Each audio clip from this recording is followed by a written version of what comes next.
긍휼이 풍성하시고 사랑과 은혜가 많으신 친실하신 아버지, 더운 날씨에도 저희를 건강하게 보호해 주셔서 저희가 다시 이렇게 하나님의 말씀 앞에 나아올 수 있도록 저희를 지켜보호해 주시고 또 이렇게 좋은 여건을 허락해 주셔서 저희가 편안한 가운데 진리의 말씀을 아버지께서 명하신 대로 올바로 나누어 하나님의 일꾼이 되는데 부끄러움을 당하지 아니하도록 공부할 수 있도록 축복해 주신 것을 인해서 진심으로 고맙고 감사합니다.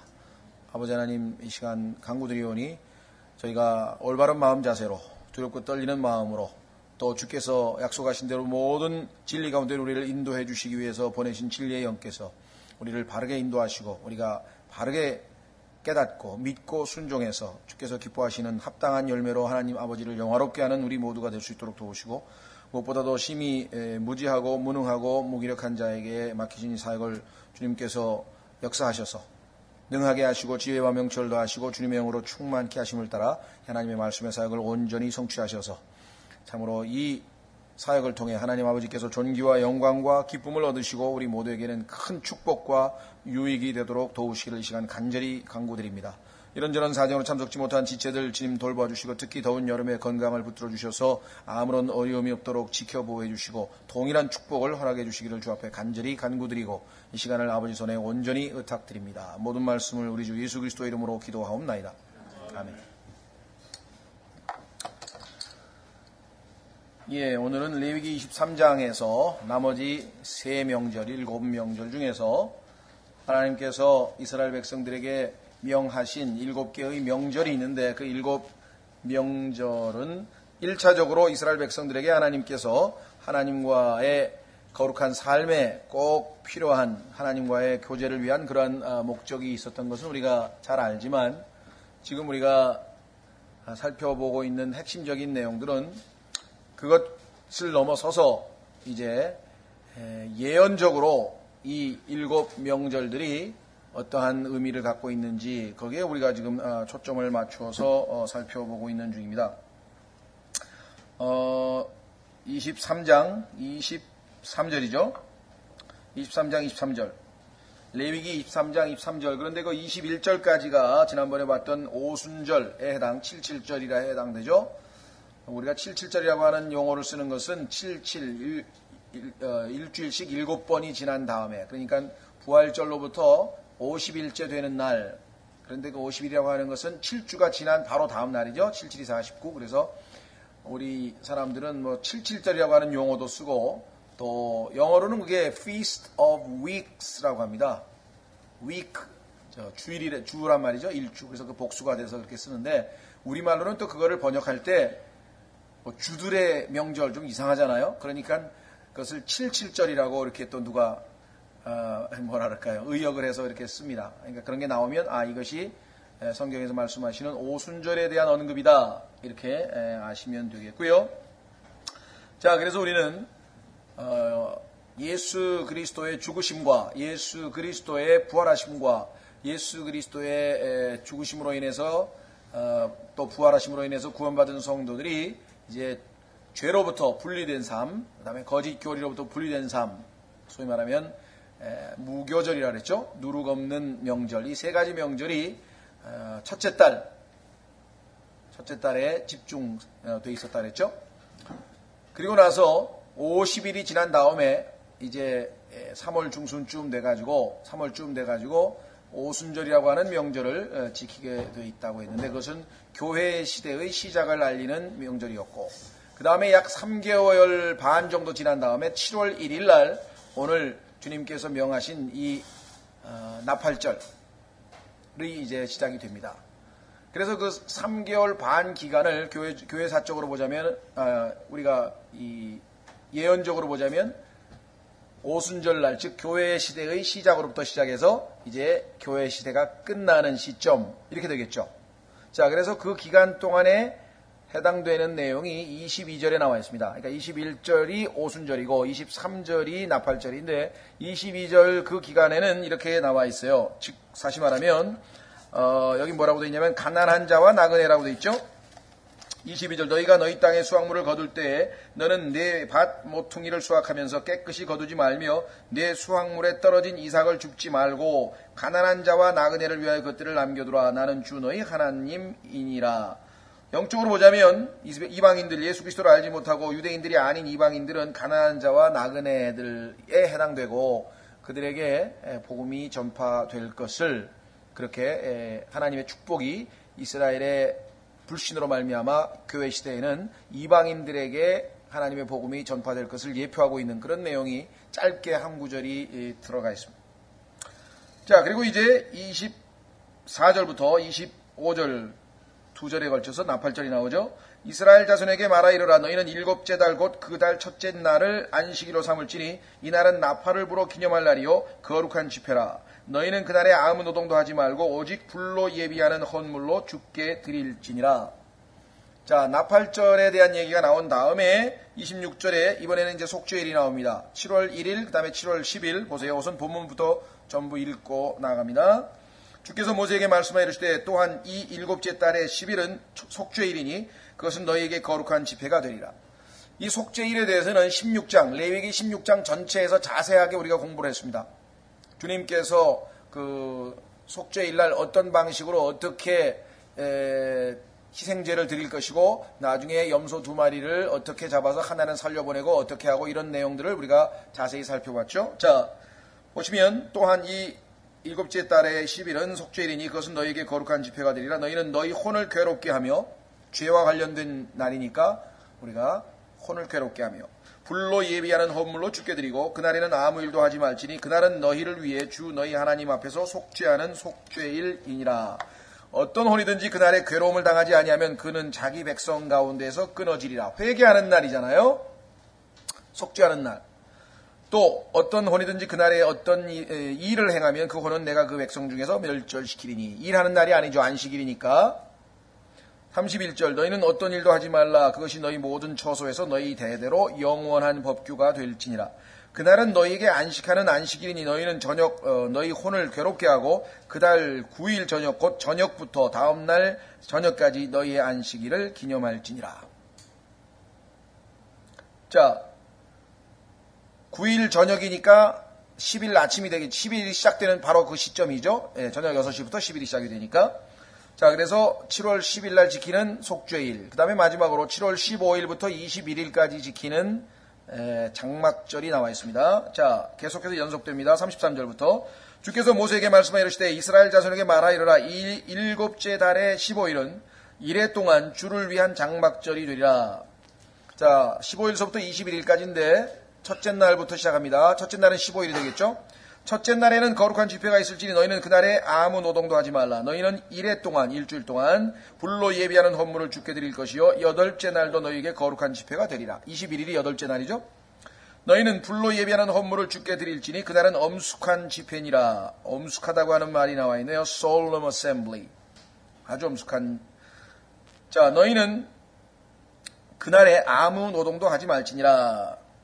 자, 37절에 이제 정리를 합니다. 이것들은 주의 명절들이니 7가지 다 합쳐서 명절들이니 너희는 선포하여 그것들을 거룩한 집회로 삼고 불로 예비하는 헌물을 주께 드리되 번제 헌물과 음식 헌물과 희생물과 음료 헌물을 각각 그 해당하는 날에 드릴지니 이것은 주의 안식일 외에 너희의 예물 외에 너희의 모든 서원 외에 너희의 모든 자원 헌물 외에 너희가 주께 드리는 것이니라. 그러니까 평상시 매주 여기 나와 있는 것처럼 안식일이 있고 그 다음에 죄를 질 때마다 또 자원해서 드리는 헌물이 있고 여기 나와 있는 것처럼 여러 종류의 하나님 앞에 나아가는 희생제사들이 우리가 레위기 1장서부터 여러 장에 걸쳐서 다 살펴봤는데 하나님께서 일반적으로 정해놓은 그것 외에 특별하게 1년에 7번을 명절을 지키라고 얘기한 그 내용을 지금 말씀하고 있습니다. 39절 또 너희가 땅의 열매 거두기를 마치는 일곱째 달 15일부터 이래 동안 주께 명절을 지키되. 자, 아까 얘기했던 일곱째 명절인 장막절에 대한 보충입니다. 장막절을 지금 더 보완하고 있죠. 일곱째 달 15일부터 이래 동안 주께 명절을 지키되 첫째 날에도 안식하고 여덟째 날에도 안식할 것이요. 첫째 날에는 너희가 좋은 나무 가지와 종려나무 가지와 무성한 나무 가지와 시내의 버들을 취하여 시내 버들이죠. 시내가에 있는 버들을 취하여 주 너희 하나님 앞에서 이래 동안 어떻게 하라고요? 기뻐할지니라. 자, 보시면 아시지만 이스라엘 백성들은 하나님 앞에서 예수 그리스도를 십자가에서 못 박고 메시아를 거부한 죄값으로 성경에 보니까 전 세계에 2000년 동안 흩어져서 지냈죠. 그래서 그 전 세계로 흩어진 유대인들을 우리가 요즘에 사용하는 뭐 신문이나 잡지나 이런 데 나오는 용어로 디아스포라라고 합니다. 디아스포라.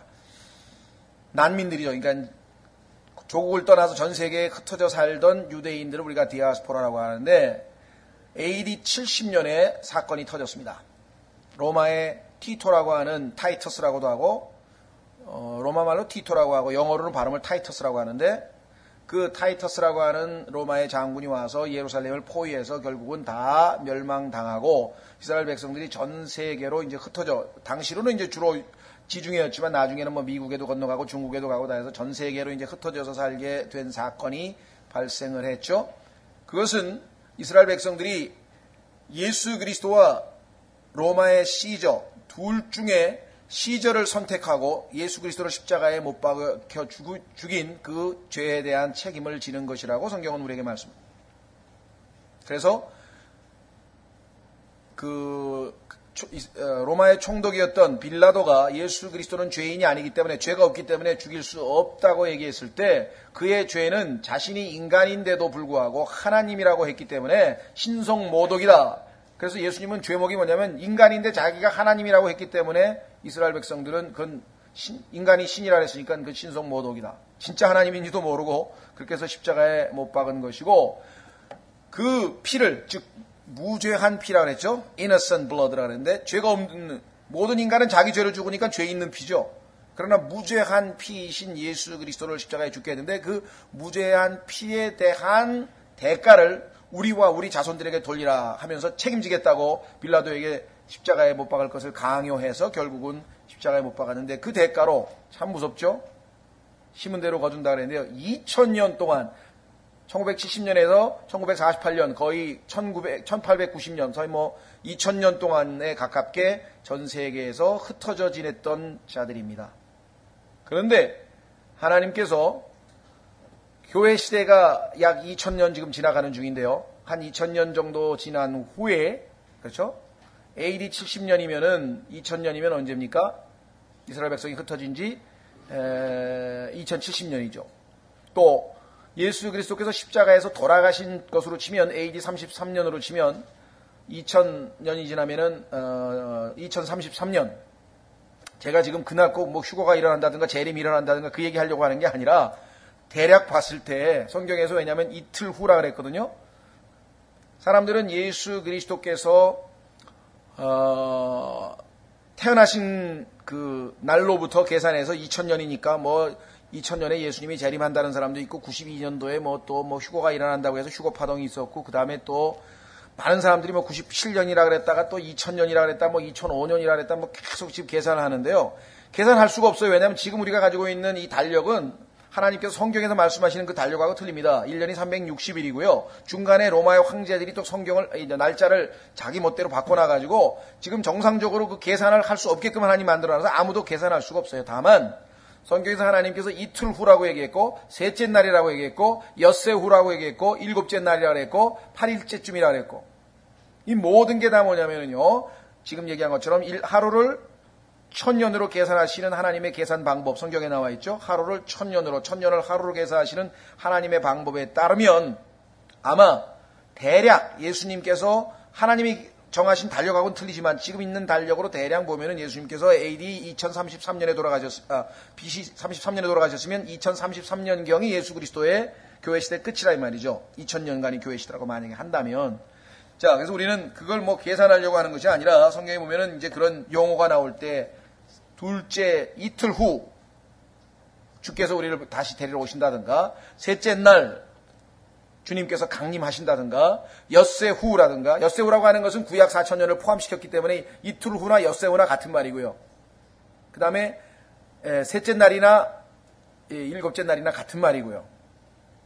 그래서 성경에서 그런 용어가 나올 때에는 세대주의적인 관점에서 봤을 때 바로 그와 같이 하나님의 예언과 관련된 것들이다. 자, 그래서 그 2000년 동안이나 흩어져 있던 이스라엘 백성들을 하나님께서 다시 모은다. 그 모으는 작업이 바로 나팔절이에요.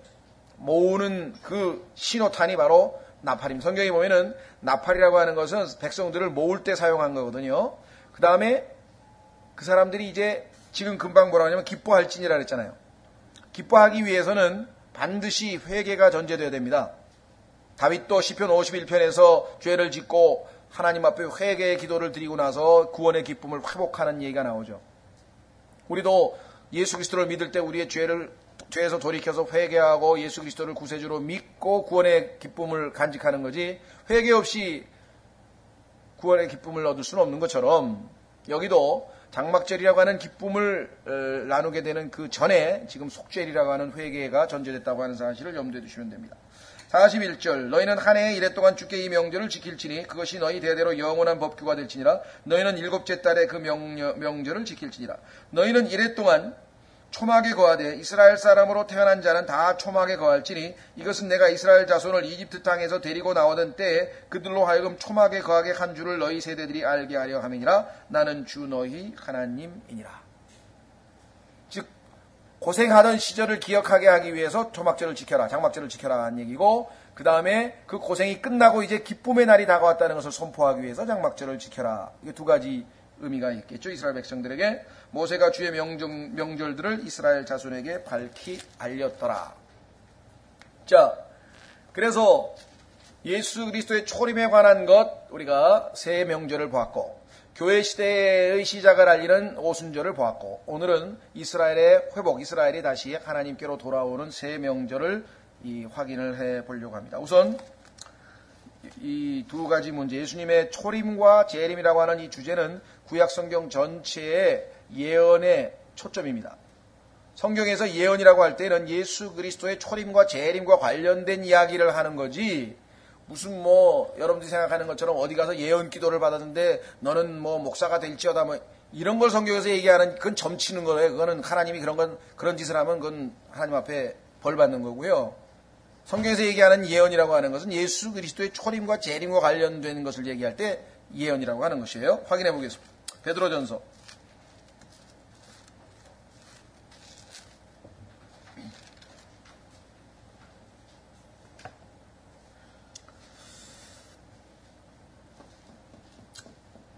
자, 베드로전서에 보시면요, 10절에 보시면 혼의 구원이라고 하는 말이 나옵니다. 이 혼의 구원,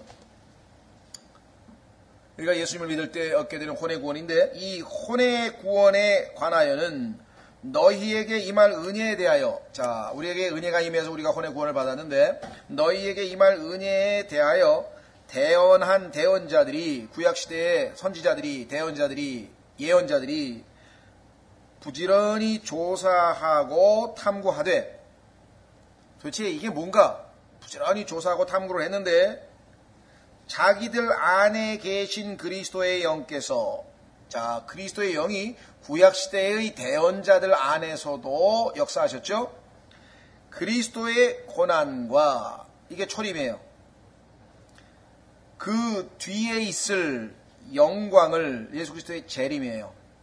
그러니까 대언자들의 예언은 핵심은 두 가지예요. 그리스도께서 두 번 오시는데, 첫 번째 오실 때에는 고난을 당하실 것이고, 두 번째 그 뒤에 오실 때에는 영광을 받으실 것이다. 영광을 미리 증언해 주실 때 그 영께서 무엇을 혹은 어느 때를 표적으로 보여주셨는지 탐구하였느니라. 자, 예수님의 초림이 있고 예수님의 재림이 있어요. 그리스도께서 고난도 받으셨다가 영광도 받으셨다가 도대체 이게 어느 때에 그런 일이 벌어질 것인지, 도대체 이게 무엇을 의미하는 것인지를 대언자들은 하나님이 주신 대로 대언을 했는데 무슨 내용인지 자기들도 모르는 거야, 이게. 그래서 부지런히 찾아보았다고 이야기를 했죠. 그래서 이 내용이 얼마나 소중한 것인지 이 12절 보십시오. 천사들도 그걸 알고 싶어 해요. 그들이 자기들을 위해 그것들을 수행하지 아니하고 열심히 예언하고 열심히 하나님의 말씀을 선포했는데 그게 자기들에게 해당되는 게 아니었어. 해당되는 사람들이 따로 있었어. 그 우리란 말이에요. 우리. 여기 나와 있죠. 우리를 위해 수행하였음이 그들에게 계시되었으니 한참 후에 그렇죠? 지금으로부터 2700년, 2600년, 2500년 막 그때 그 대언하던 예언 미리 증언했으니까. 여기 미리 증언이라고 나와 있잖아요. 11절에 보니까 미리 증언. 자, 미리 증언했으니까 분명하게 예언이겠죠? testified beforehand라 했으니까. 자, 그러면 12절에 보니까 뭐라고 되어 있어요? 자기들을 위한 게 아니야. 그 내용이 우리를 위한 거야. 그것들은 곧 복음을 선포한 자들이 하늘에서 보내신 성령님과 더불어 이제 너희에게 전하는 것이요. 자, 구약의 선지자들이 예수님의 초림과 재림에 대해서 그렇게 선포했는데 그 내용이 자기들을 위한 게 아니었죠? 왜? 그들이 선포한 지 700년 있다가 500년 있다가 600년 있다가 예수님이 오셨잖아요. 초림이 일어났잖아요. 그러니까 한참 뒤를 예언한 거란 말이에요. 그런데 그 예수 그리스도에 관한 초림과 재림에 관한 그 복음이 결국은 누구에게 전파됐어요? 우리에게. 어떻게? 하늘에서 보내신 성령님으로 말미암아. 하늘에서 보내신 성령님과 더불어 이제 너희에게 전하는 것이요 천사들도 살펴보기를 갈망하는 것이니라. 천사들도 이게 무엇인지, 어느 때에 이런 일이 일어난지. 그런데 드디어 때가 참에 예수 그리스도께서 여자에게서 나셨다 이 말이에요. 드디어 하나님께서 처녀가 잉태하여 아들을 낳으리니 라고 그 700년 전에 예수님 탄생 700년 전에 예언했던 그 말이 그대로 일어났고, 그런데 그 아이가 자라나서 나중에 30세 됐을 때 성령님께서 임하셔서 공생애를 시작하시고 3년 반 동안 고난을 당하시고 그 다음에 그가 십자가에 못 박혀서 죽게 될 것. 이 모든 것들이 그대로 문자적으로 다 이루어졌다라고 하는 것이죠. 그래서 고난과 영광 사이, 그게 뭐예요? 그게 교회 시대예요. 고난과 영광 사이, 그게 지금 교회 시대잖아요. 그 성경에서는 지난번 오순절을 통해서 설명했고, 그러면 이제 영광 받으시기 위해서 백성이 준비돼야 되지 않겠습니까? 예수 그리스도께서 이제 왕으로 오실 터인데 2000년 전에 왕으로 오셨을 때, 마태복음을 기록할 당시에 왕으로 오셨을 때에는 자기 백성이 거부를 했다 이 말이에요. 자, 확인해 보겠습니다. 요한복음 1장으로 가시면 예수님께서 왕으로 오셨는데 왕이 되실 수가 없었던 이유가 적혀 있어요. 자, 요한복음 1장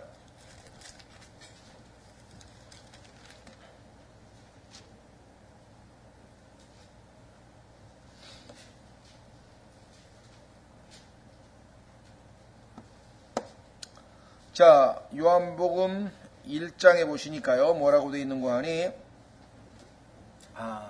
11절.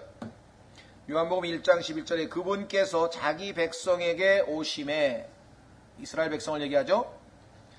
그분께서 자기 백성에게 오심에 그분의 백성이 그분을 받아들이지 아니하였으나, 그래서 예수님은 왕이 되실 수가 없었어요. 왜냐하면 백성이 안 받아들였는데 어떻게 왕이 되세요? 그래서 2000년이 지난 후에 이제 백성들이 회개하고 왕으로 받아들일 그때가 지금 이제 예수 그리스도 재림 때예요. 그러면 이 사람들이 그냥 회개를 하느냐? 성경에 보니까 하나님이 지혜가 많으신 분이 돼가지고 자기 백성들이 지금 예수님을 거부하고 예수님을 십자가에 못 박아 죽이고 했는데 뭔가를 모르고 이 사람들이 한 짓이거든요. 그래서 이 사람들에게 어떻게 하면은 회개하고 두 번째 오시는 메시아 예수 그리스도는 왕으로 모실 수 있는가, 받아들일 수 있는가. 그 방법은 성경의 로마서에 보니까 그들로 하여금 질투가 일어나게 만드는 거예요. 원래 하나님은 우리 하나님인데, 유대인이 보기에는. 그런데 그 하나님으로부터 자기들은 실컷 매를 맞아요. 2000년 동안 계속 지금 매를 맞고 있는 거야. 그런데 반면에 자기들이 개 취급도 안 하고 인간 취급도 안 하고 아직 개라고 불렀는데, 그 이방인들이, 유대인 이외의 이방인들은 오히려 하나님의 축복을 받아서 구원을 받는 역사가 일어나 버렸다 이 말이에요. 그래서 그 유대인들이 2000년 후에 그 하나님 앞에 안 되겠다, 걔야. 우리가 빼앗긴 하나님 되찾겠다. 그래서 회개하고 돌아오도록, 질투가 나서 회개하도록 돌아오게끔 만들었다. 이게 하나님의 지혜라고 로마서에 써 있는 거예요. 놀라우시죠? 지발로 돌아오는 거예요, 지발로. 자, 그래서 그 방법 어떻게 하느냐 보세요. 12절, 요한복음 1장 12절. 옛날에는 이방인은 하나님께서 아예 상대를 안 해주셨어요. 이방인하고 하나님하고는 아무 상관도 없었어요. 율법을 주실 때도 하나님께서 이스라엘 백성에게만 시내산에 따로 모여가지고 자기들끼리만 딱 주고, 하나님께서 레위기에서 제사 지낼 때도 이스라엘 백성에게만 하라 그러고, 명절도 이스라엘 백성에게만 지키라 그러고, 전부 이방인은 네 맘대로 살라 그래요, 하나님이. 그리고 계속해서 이스라엘 백성하고만 관계를 맺고 있는데, 이스라엘 백성들이 보내신 메시아를 거부하니까 하나님께서 아예 쳐다보지도 않았던 이방인들에게 상관없이 누구든지 이제 구원을 베푸시는 게 12절에 나오죠. 그분을 받아들인 자, 곧 그분의 이름을 믿는 자들에게는 다, 유대인만 아니야, 이방인까지 포함해서 다 하나님의 아들이 되는 권능을 그분께서 주셨으니, 이들은 혈통으로나 육신의 뜻으로나 사람의 뜻으로 나지 아니하고 오직 하나님께로부터 태어난 자들이니라. 그렇죠? 자, 그래서 이제 사도행전으로 갑니다. 사도행전 15장. 사도행전 15장에 가니까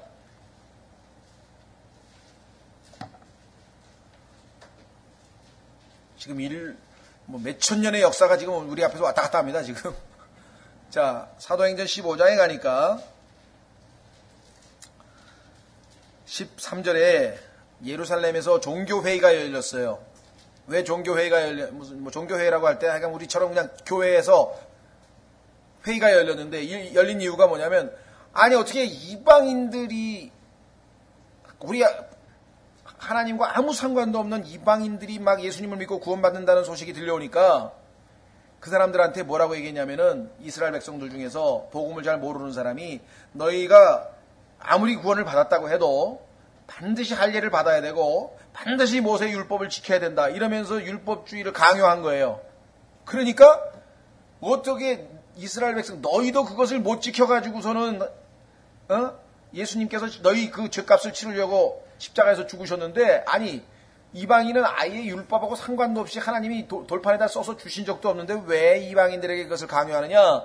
그래서 회의가 열려서 유대인이든 이방인이든 이제는 율법과 상관없이 예수 그리스도께서 행하신 그 십자가의 대속을 믿기만 하면 누구든지 다 구원을 받는다. 그래서 은혜로 구원받는다. 11절 보세요. 사도행전 15장 11절. 오직 우리는 그들과 마찬가지로, 그들은 이방인이죠. 그러니까 우리든 유대인이든 이방인이든 주 예수 그리스도로 의 은혜로 구원받을 줄을 믿노라 하니라. 그래서 모든 구원의 교리가 여기서 딱 정립이 돼버렸다며. 그렇죠? 그리고 나서 이제 최종적으로 그곳에, 즉 예루살렘 교회의 목사라고 할 수 있는 야고보가 이제 일어나가지고 최종적으로 선포하는 내용이 13절입니다. 그들이 잠잠함에 야고보가 응답하여 이르되, 예수 그리스도의 동생으로 알려져 있는 분이죠. 친동생.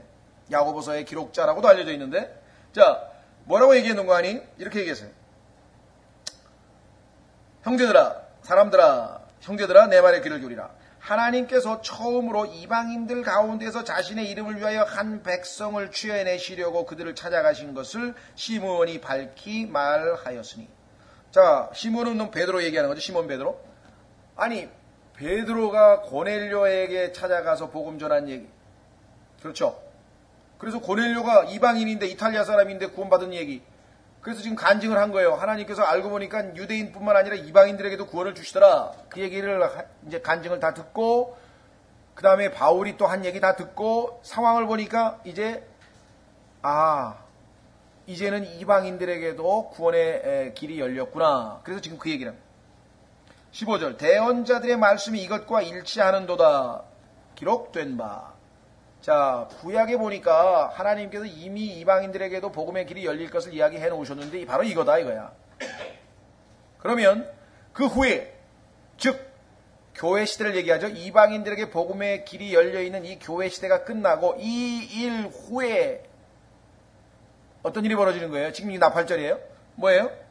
내가 돌아와 쓰러진 다윗의 장막을 다시 건축하고 내가 그것에 허물어진 것을 다시 건축하며 내가 그것을 세우리니. 그러니까 2000년 동안 하나님께서 내버려 두신, 즉 흩어버리신 그 이스라엘 백성들을 이제는 뭐예요? 다시 세우기 위해서, 이스라엘 집을 다시 세우기 위해서 돌아오시겠다. 그게 약속되어 있다 이 말이에요. 그렇죠? 바로 지금 그 얘기를 시작하려고, 그것을 이제 이루시기 위해서 오시는 분, 그것이 바로 예수 그리스도의 재림입니다. 그 재림의 첫 번째는 뭐냐? 예수님이 왕으로 오셔서 천년왕국, 천국을 다시 세우시는데 그러려면 백성이 있어야 될 거 아니에요. 그렇다면 그 백성이 지난번에는 뻣뻣하게 회개도 안 하고 하나님께 대들고 십자가에까지 못 박아 죽였던 그 자들이 회개하고 돌아와야 되잖아요. 그렇죠? 그래서 회개하려면 모여야 될 거 아니에요. 국가를 이루어야 될 거 아니에요. 그래서 그들을 이제 불러 모으는데 그 불러 모으기 위한 정지 작업, 아직은 아닙니다. 아직은 나팔절이 시작이 안 됐지만 그 정지 작업을 하기 위해서 하나님께서 벌써 일으키신 역사가 있는데 그것이 바로 1948년 5월 14일 이스라엘이 독립을 한 사건이라 이 말이죠. 그러니까 인류 역사상 2000년 동안 나라 없이 떠돌던 민족이 자신의 언어와 자신의 종교와 자신의 관습과 풍습과 하나도 버리지 않은 채 그대로 들고 와가지고 자기 옛날 원래 살던 그 땅에다가 떡 나라를 세운 사건, 이게 1948년 5월 14일에 이스라엘의 독립이고 유엔이 이스라엘을 국가로 인정한 사건이에요. 그거는 인류 역사에 있어서 가장 커다란 기적 중에 하나라고 역사가들을 포함한 모든 사람들이 입을 모아서 이야기를 합니다. 하나님이 개입하시지 않으셨으면 구약의 예언대로 하나님이 일을 지금 진행하시니까 이게 진행이 된 거지, 이스라엘 백성의 힘으로는 어림도 없는 이야기였다라고 하는 것이죠. 그렇죠? 역사를 주관하시는 하나님.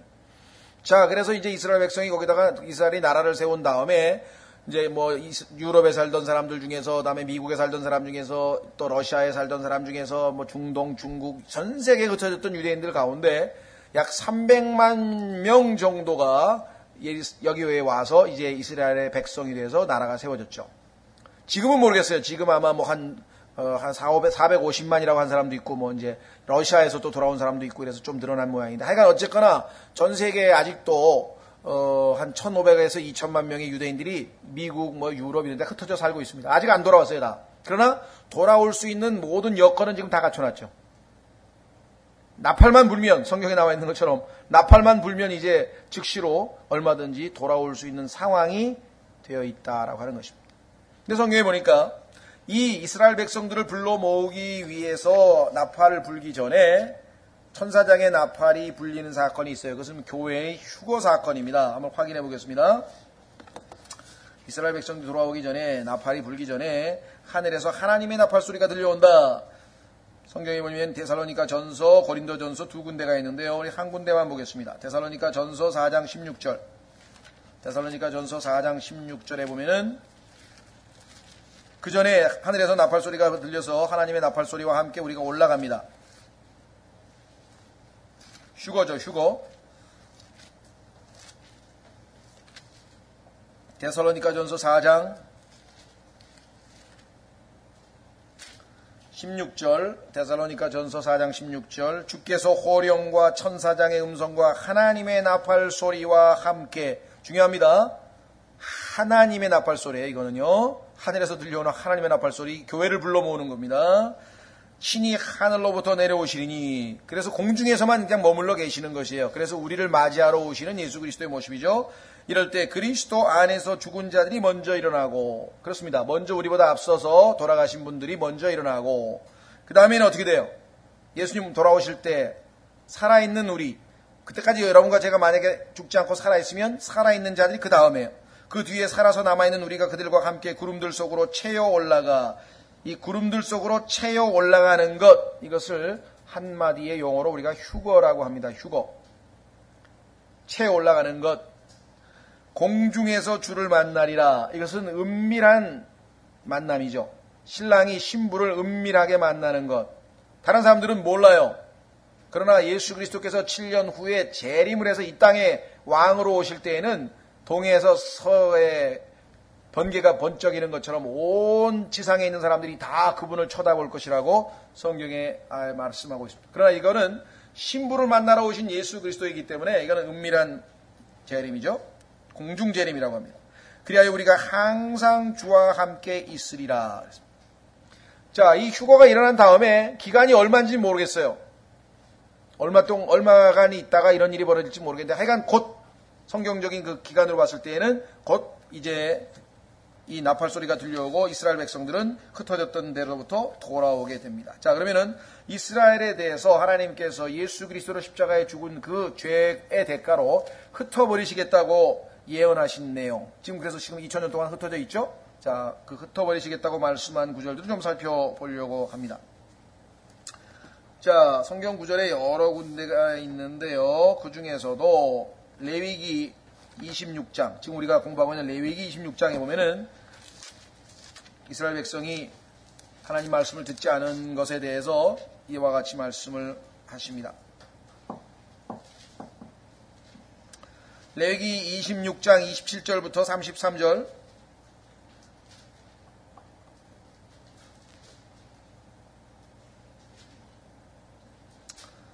레위기 26장 27절. 이 모든 것에도 불구하고 너희가 내 말에 귀를 기울이지 아니하고 나를 대적하여 그럴진대. 하나님께서 순종하면 축복하고 불순종하면 벌을 주시겠다, 이렇게 얘기를 했어요. 그런데 그렇게 벌을 줘도 만약에 계속해서 말을 안 들으면 그 얘기죠. 이 모든 것에도 불구하고 너희가 내 말에 귀를 기울이지 아니하고 나를 대적하여 그럴진대 나도 경로 중에 너희를 대적하여 걸으며 너희 죄들로 인해 나 곧 내가 7배나 너희를 징계하리니 너희가 너희 아들들의 살을 먹으며 너희 딸들의 살을 먹으리라. 나중에 극심한 굶주림 때문에 자식들을 먹을 그와 같은 비참한 것들을 예언이 되어 있습니다.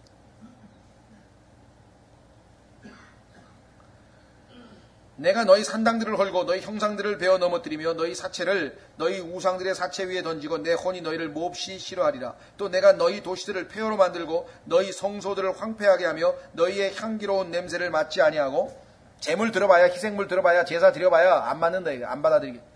그 땅을 황폐하게 하리니 그 안에 거하는 너희 원수들이 그것으로 인하여 놀라리라. 내가 너희를 뭐라고 했나 보십시오. 이교도들 가운데로 흩으며 또 칼을 빼어 너희를 뒤따르게 하리니 너희 땅이 황폐하게 되면 너희 도시들이 폐허가 되리라.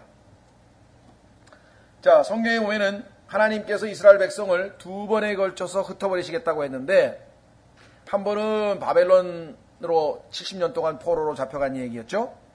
두 번째는 AD 70년에 아까 말씀드린 것처럼 예수 그리스도께서 십자가에 죽으신 후 약 30년 후에, 37년 후에 로마의 황제에 의해서 이스라엘 백성들이 전 세계로 예수 그리스도를 십자가에 못 박은 죄로 인해서 흩어지게 되었다, 이렇게 얘기를 했죠. 그래서 지금 이스라엘의 상태는 영적으로 눈이 멀어 있는 상태라고 로마서에서 이야기를 했습니다. 눈이 멀어 있는 상태. 그런데 하나님께서 정하신 때가 되면, 그 때라고 하는 것은 뭐냐면 이방인들에게 하나님께서 정해주신 기간이 있어요. 이방인들의 충만한 때가 다 되면, 그게 이제 우리가 교리적으로 봤을 때 약 2000년이라고 보는 거죠. 이방인들에게 복음이 전파된 교회 시대부터 시작해가지고 2000년. 그러면 이방인의 때가 이제 꽉 차면 하나님께서는 이제 이스라엘 백성의 징계의 기간이 끝난 것이에요. 2000년 동안의 징계를 통해서 이방인들이 축복을 받고 이방인들이 그 하나님의 은혜를 얻은 것으로 인해서 유대인들이 질투가 나가지고 이제 돌아오기 위해서 준비하는데, 하나님께서는 그 모든 여정을 만들기 위해서 이제 아까 말씀드린 것처럼 1948년 국가도 세워놨죠. 예. 자, 전 세계에서 이제 유대인들이 서서히 이제 오게 되는데, 결정적인 것은 이제 나팔절을 기점으로 해서 교회가 휴거된 직후에 이스라엘 백성들이 전 세계에서 이제 이스라엘로 몰려들게 될 것입니다. 자, 그래서 이제 이 이스라엘을 하나님께서 다시 모으시겠다라고 하는 구절이 성경에 나옵니다. 한번 확인해 보겠습니다. 이사야서 27장.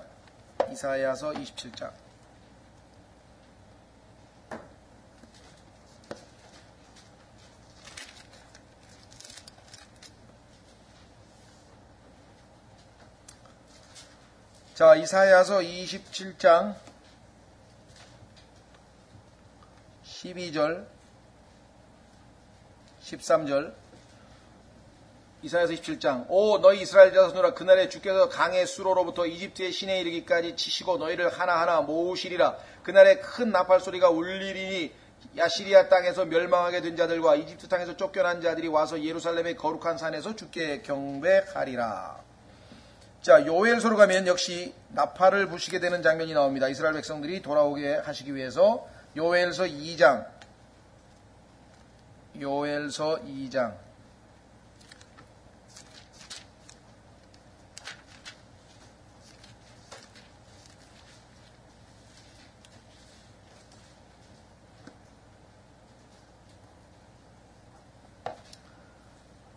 요엘서 2장 15절.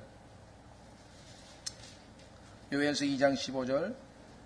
시온에서 나팔을 불어 금식하는 일을 거룩히 구별하고 엄숙한 집회를 소집하라. 백성을 모으고 회중을 거룩히 구별하며 장로들을 소집하고 아이들과 젖바는 자들을 모으며 신랑은 그의 방에서 나오게 하고 신부는 그녀의 골방에서 나오게 하라. 제사장들 곧 주를 섬기는 자들은 주랑과 제단 사이에서 울면서 이르기를 오 주여 주의 백성을 용서하옵소서. 주의 상속 백성을 치욕에 내주지 마시고 이 교도들이 그들을 다스리지 못하게 하옵소서. 어찌하여 그들이 백성 가운데서 그들의 하나님이 어디 있느냐 하고 말하여야 하리까 할지어다. 자, 나팔을 불어서 이스라엘 백성들을 불러 모으는 것이 바로 7월 1일이죠. 7월 1일.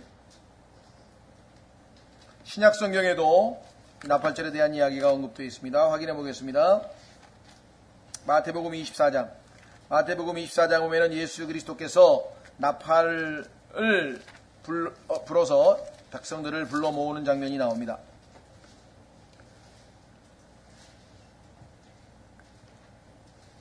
하나님께서 1948년 5월 14일 날 말씀드린 것처럼 이스라엘 백성들을 모으기 위해서 이미 모든 걸 준비하셨지만 이스라엘 백성은 아직도 마음이 완악해서 하나님의 뜻을 읽지 못한 자들은 이스라엘로 돌아가지 아니하고 유럽이나 미국이나 이런 데서 아주 편안하게 자기들이 어떤 기득권을 유지하면서 살고 있죠.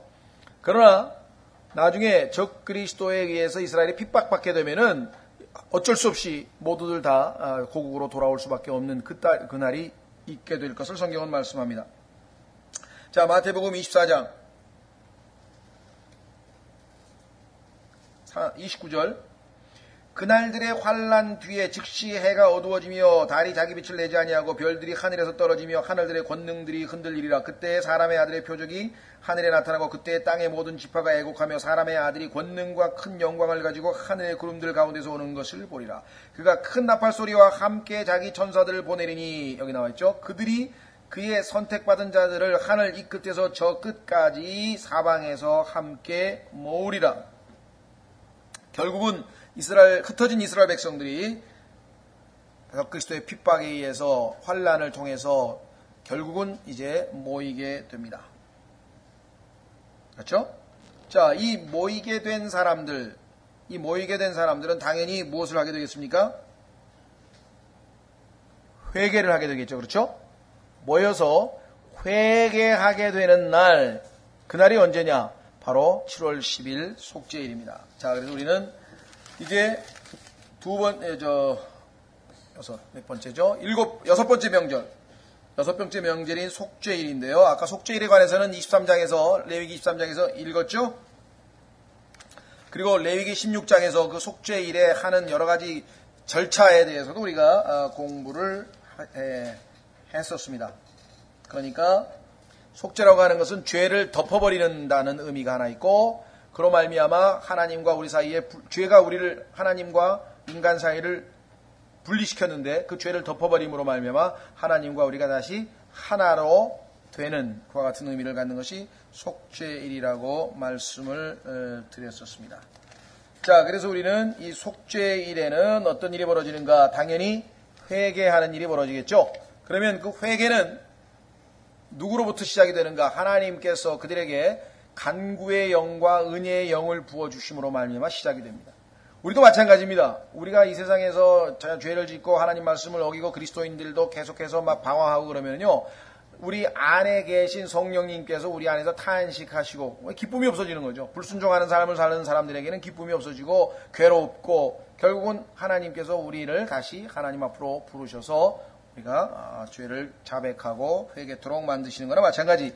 자, 이스라엘 백성들이 모였습니다. 그 다음에 속죄일은 어떤 일이 벌어지는가? 스가랴서로 갑니다. 자, 스가랴서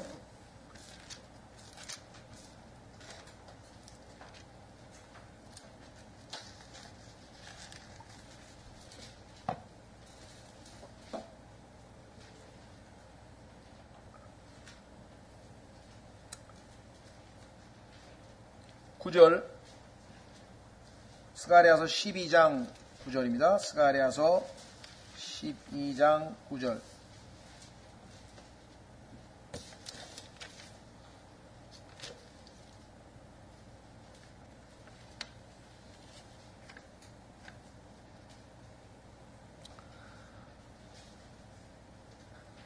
흩어진 이스라엘을 하나님께서 나팔을 불어서 다 불러 모으셨다.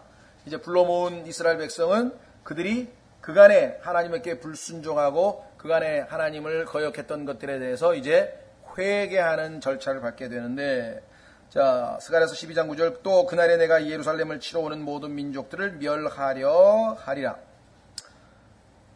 적그리스도가 이스라엘을 처음에 돌보아주는 척 하다가 중간에 마음을 바꿔서 이스라엘을 다시 핍박하기 시작할 때 이스라엘은 그들이 잘못된 선택을 한 것을 알고 이제 하나님께 메어 달리게 되는 과정이 있을 터인데, 여기 나와 있죠. 내가 다윗의 집과 예루살렘 거주민들 위에 은혜의 영과 간구하는 영을 부어주리니 그들이 곧 그들이 자기들이 찌른 나를 바라보고 사람이 자기 외아들을 위하여 애곡하듯 그를 위하여 애곡하며 사람이 자기의 처음 난 자를 위하여 몹시 슬퍼하듯 그를 위하여 몹시 슬퍼하리로다. 그날에 마치 무깃도 골짜기의 하다드림몬에서의 애곡과 같은 큰 애곡이 예루살렘에 있으리라. 그 땅이 애통하되 가족마다 따로 애통하리니 곧 다윗의 집 가족이 따로 하고 그들의 아내들이 따로 하며 나단의 집 가족이 따로 하고, 가족 단위로 집안 단위로 전부 다 회개하는 거예요. 마치 유월절 때 가족 단위로 전부 유월절 어린 양을 잡았듯이 회개도 전부 개개인이 일어납니다. 개개인 한 사람 한 사람이 다. 그 다음에 그들의 아내들도 따로하며 레위의 집 가족이 따로하고 그들의 아내들이 따로하며 시므이의 가족이 따로하고 그들의 아내들도 따로하며 남은 모든 가족도 가족마다 따로하고 그들의 아내들도 따로하리라. 그래서 한 사람도 남기지 아니하고 모든 남아있는 이스라엘 백성들이 회개하게 되는 장면이 나옵니다. 자, 여기서 이제 중요한 것 중에 하나가 그 스가랴서 12장 10절에 보시면 내가 다윗의 집과 예루살렘 거주민들 위에 은혜의 영과 간구하는 영을 부어주리니. 아하, 회개도 하나님의 은혜 없이는 가능한 게 아니구나, 이게. 그렇죠? 내가 회개하겠다고 결단하면 회개가 팍팍 일어나는 거냐? 전혀 그렇지 않습니다. 회개하겠다는 마음을 먹을 때 하나님이 도와주셔서 은혜가 임해야 회개가 가능한 거죠. 여기 나와 있죠. 그렇죠? 전적으로 하나님에 의해서 회개가 이루어집니다. 그 다음에 그들이 곧 자기들이 찌른 나를 바라보고. 그럼 여기 나는 누굽니까? 예수 그리스도죠. 그렇죠? 인류 역사상 이스라엘 백성들이 십자가에서 처형한 분은 예수 그리스도잖아요. 그러면은 예수 그리스도께서 재림하실 때 그 자기들이 찔렀던 그분을 이제 보게 될 터인데, 그렇죠? 그런데 여기에 지금 문장의 나라고 하는 문장의 주어는요, 12장 1절 보십시오. 스가랴서 12장 1절에 보시면 주님의 주, 이스라엘을 위한 주의 말씀의 엄중한 부담이라. 주 곧 하늘들을 펼치고 땅에 기초를 놓으며 사람 속에 사람의 영을 짓는 이가 말하노라. 보라, 내가 예루살렘으로 하여금. 자, 그러면 내가 했으니까 1인칭으로 썼으니까 주가 주어죠. 이 주는 아주 짙은 고딕체로 되어 있어요. 다시 말하면 영어로 얘기하면 Lord라고 하는 Lord가 전부 대문자로 되어 있는 거예요. 이 전부 대문자로 되어 있는 Lord는 여호와라는 겁니다. 여호와. 그럼 예수 그리스도가 구약의 누구예요? 여호와예요. 구약의 여호와가 예수 그리스도라. 근데 오늘날 우리나라 사람들은요, 여호와는 하나님 아버지인 줄 알아요. 그렇죠? 전부 다 하나님 아버지에게만 여호와하고 예수님은 여호와하고 다른 분으로 지금 생각을 하고 있는데, 여기 보니까 여호와가 말하는데 그들이 찌른 나를, 여호와를 찔렀다는 거예요. 거기 나왔잖아요. 그러니까 못 믿겠다 이렇게 되겠죠. 그럼 어떻게 해요? 성경을 고쳤다 이 말이에요. 그래서 여기다 나라고 분명히 성경에 되어 있는데 나를 지워버리고 그라고 고쳤어요. 그러면은 그가 누가 되는 거야? 예수님이 되고 나는 여호와가 되고, 그러니까 여호와하고 예수님은 다르다 이렇게 됩니다. 근데 성경에 보면은 계시록 19장에 가보세요. 계시록 19장에 가면은 예수님의 이름이 뭐냐? 보세요. 뭐라고 되어 있나? Lord of Lords라는데 주들의 주예요. 주들의 주. 왕들의 왕, 주들의 주. 그런데 그 주가 뭐냐면 시커멓게 짙은 고딕체로 되어 있거든요. Lord 대문자예요. 그럼 여호와 중에 여호와예요, 예수님이. 예? 여호와 중에 여호와. 그게 예수 그리스도라고. 그러니까 구약 성경에 킹제임스 성경은 여호와라고 안 하고 여호와라고 하는 되어 있는 개역 성경에 되어 있는 부분을 전부 다 주라고 번역을 했습니다. 여호와는 히브리어고 영어로 번역하면은 Lord가 되고 우리말로 번역하면은 주가 되는 거예요. 그런데 그 주가 신약의 누구예요? 주님이신 예수 그리스도 아니에요. 그러면 킹제임스 성경에서는 구약의 주님이 신약의 주님 같은 분이에요. 아무 문제가 안 생겨요. 근데 그거를 굳이 번역을 안 하고 히브리어로 여호와로 놔두니까 여호와는 아버지고 예수님은 아버지가 아니어서 여호와가 아닌 것처럼 된다 이 말이에요. 그럼 예수 그리스도의 신성을 지금 믿지 못하게 되는 거잖아요. 그러니까 얼마나 이 여호와의 증인들이 좋아하겠어요. 여호와의 증인들은 여호와는 아버지고 예수님은 여호와가 아니라는 거예요. 성경은 우리에게 예수 그리스도가 여호와라고 지금 말하고 있는데, 예? 참 희한하죠? 자, 그래서 우리는 여기에 스가랴서 12장 10절에 나라고 되어 있는 대명사를 그라고 고친 성경은 잘못된 성경이라고 하는 것을 우리가 발견해낼 수 있는 겁니다. 그렇죠? 자, 그래서 우리는 지금 속죄일에 일어나는 사건을 한번 살펴봤는데 이것 말고도 성경에 굉장히 많아요. 자, 우선 레위기 16장에도 한번 찾아보겠습니다. 이스라엘 백성들이 하나님께서 나팔절을 통해서 불러 모으게 되면 속죄일에 그 속죄하는 장면이 성경에 굉장히 많이 나옵니다. 자, 레위기 16장. 레위기라 그랬나요? 레위기 우리가 지난번에 참 죄송합니다. 살펴봤었죠. 그렇죠? 레위기 16장의 속죄일 때 살펴봤고 지금 23장에도 속죄일 살펴봤고 그 다음에 살펴볼 구절은요. 예레미야 50장 20절 예레미야 50장 20절 보세요. 하나님께서 이들이 회개하니까 어떻게 하나? 예레미야 50장 20절 주가 말하노라 그날들과 그때에 이스라엘의 불법을 찾을지라도 아무것도 없을 것이며 유다의 죄들을 찾을지라도 찾지 못하리니 내가 남겨놓은 자들을 내가 용서하리라. 회개했잖아요. 여기 용서하리라. 용서하셨죠? 자, 예레미야 다시 31장으로 갑니다. 31절 예레미야 31장 31절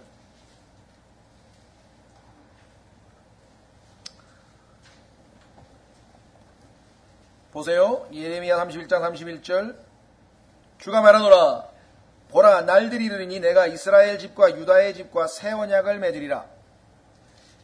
지난번에 시내산에서 맺었던 언약은 다 이스라엘이 안 지켰어요. 그렇죠?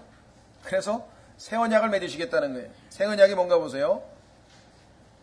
이 언약은 내가 그들의 조상들의 손을 잡고 그들을 이집트 땅에서 데리고 나오던 날에 그들과 맺은 언약에 따른 것이 아니니 그건 옛날 거고 내가 그들에게 남편이었을지라도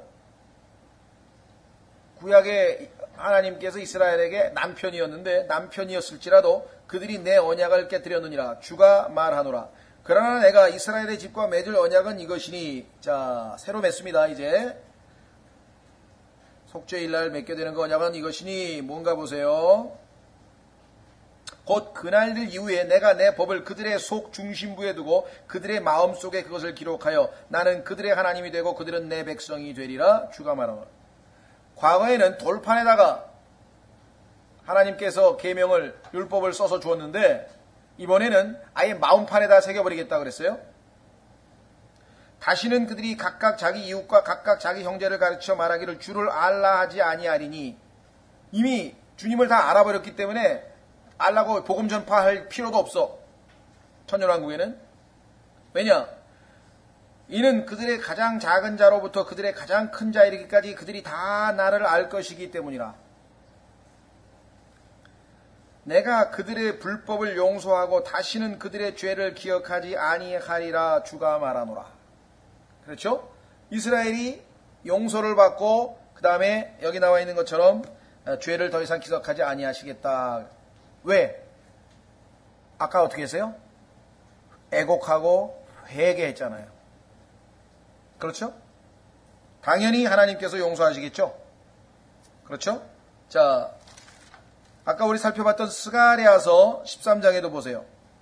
아까 스가랴서 회개한 다음에 즉시로 그 얘기가 나옵니다.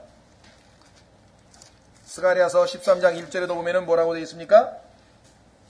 회개를 하고 나니까 그날에 어떤 일이 벌어졌는가? 용서가 이루어지.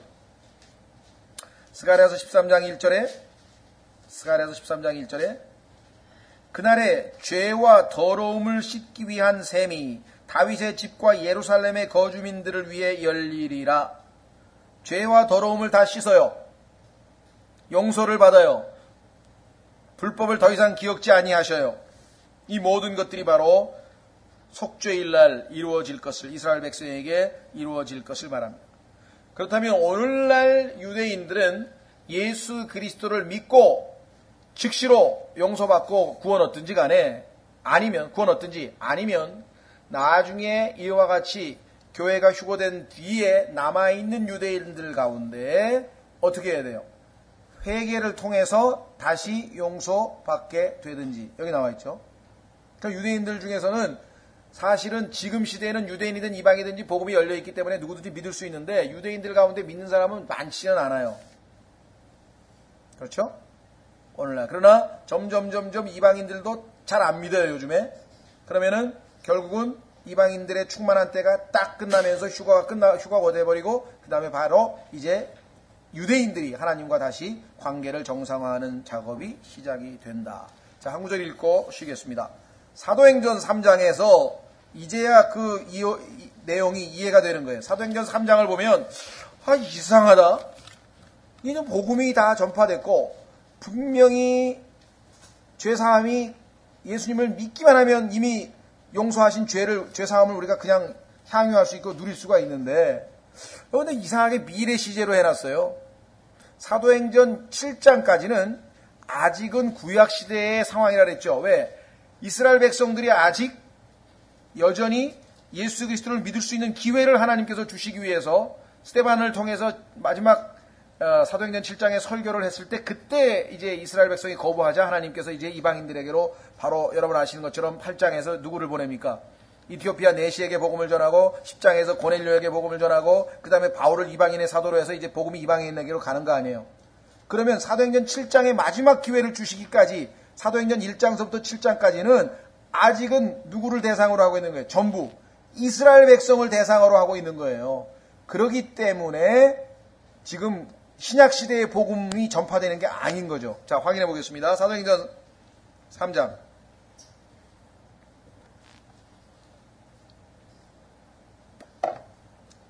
자, 사도행전 3장에 보시면은요. 그런즉 너희는 회개하고 회심하라. 자, 베드로가 지금 이스라엘 백성들에게 복음을 전파하는데 복음 내용이 보세요. 너희는 회개하고 회심하라. 그리하면 새롭게 하는 때가 주의 앞에서 이를 때에. 사도행전 3장 19절. 사도행전 3장 19절 보세요. 이게 지금 재림 이야기를 하고 있는 거예요. 초림하신 예수 그리스도로 인해서 복음이 지금 완성이 돼가지고 복음 전파를 하는 내용이 아니라 지금 말씀드린 것처럼 사도행전 8장서부터 본격적으로 이제 이방인들의 복음이 전파된다 그랬죠. 그럼 여기 뭐라고 나오세요? 그런즉 너희는 회개하고 회심하라. 그리하면 새롭게 하는 때가 주의 앞에로부터 이를 때. 이 새롭게 하는 때가 뭐냐면요. 여기 보시면 아시지만 refreshing이라고 그랬죠. 재림 때예요. 어떻게 알 수 있는가 보세요.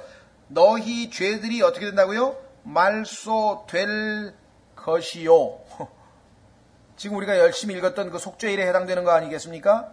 어떻게 아는가? 20절. 또 그분께서 예수 그리스도 곧 너희에게 미리 선포된 분을 어떻게 한다고요? 보내시리라. 예수님 지금 십자가에 돌아가서 하늘로 올라가셨어요. 승천하셨어요. 그런데 그분을 다시 보내신다는 얘기예요. 그러니까 사도행전 3장 19, 20절은 예언적인 얘기를 하고 있는 거죠. 지금 속죄일 때에 이스라엘 민족이 용서받을 걸 얘기하는 거지 개개인이 예수 그리스도를 통해서 구원 얻는 그 얘기가 아니라는 얘기예요. 그러니까 이게 지금 하나님의 말씀을 올바로 나누어서 보지 못하면은 성경에 모순되는 이야기들이 얼마나 많이 나오는 것인가를 생각해 보세요. 그래서 21절 보세요. 하나님께서 세상이 시작된 이래로 자신의 모든 거룩한 대언자들의 입을 통하여 말씀하신 때 곧 모든 것을 회복하시는 때까지는, 여기 나오죠. 그때가 바로 나팔절 아니에요. 나팔절, 속죄일, 장막절, 이때가 지금 예수님이 다시 오셔서 모든 것을 회복하시는 때인데, 그때까지는 어떻게 돼? 예수님이 하늘이 반드시 그분을 받아들여야 하리라. 하나님 보좌 우편에 그대로 앉으셔서 계속 계셔야 된다, 예수님이. 그때가 하나님이 정하신 기간인데, 우리는 성경을 통해서 약 2000년 정도 될 것, 이틀 후 정도 될 거라고 성경은 말씀하고 있잖아요.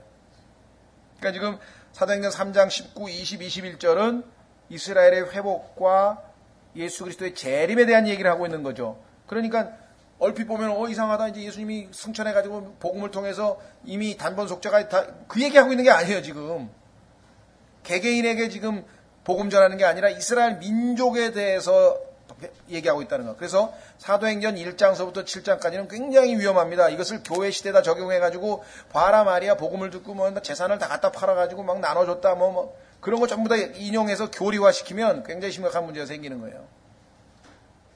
교회 시대가 본격적으로 시작된 것은 사도행전 28장에 가서 드디어 이제 마지막으로 선포합니다. 너희는 이제 들어도, 예? 사도행전 28장 보세요. 사도행전 28장에 하나님께서 이제 드디어 완전히 이 원래 올리브 나무가 가지가 다 꺾여버리고 이방인들이 이제 완전히 접붙여질 사건을 보세요. 이스라엘 백성에게 마지막으로 사도 바울이 복음을 전했는데 이렇게 거부당합니다. 26절 이르시되 이 백성에게 가서 말하기를 너희가 듣기는 들어도 깨닫지 못하며 보기는 보아도 알지 못하리라. 이 백성의 마음은 무디어지고 그들의 귀는 듣기에 둔하며 그들은 눈을 감았나니 이것은 그들이 눈으로 보고 귀로 듣고 마음으로 깨달아 회심하여 내게 고침을 받지 못하게 하려 함이라 하라 하시었느니라.